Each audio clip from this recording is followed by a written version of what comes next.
delicate part of it. What I have to do, scrunch this up a bit. That's where you wish you was an octopus, don't you? With more than one arm. Yes.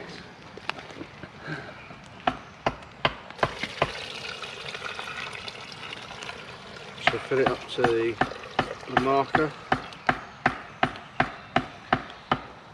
Good thing is about that is the marker you can see from inside as well.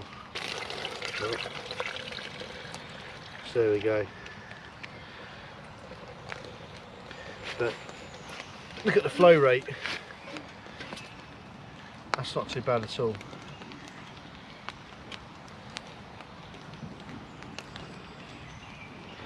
So I'm just going to leave that now, let it do its thing, and then give it a boil. That'd be good to drink once it's cooled down.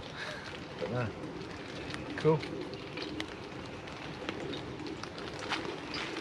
But I'm going to go out to the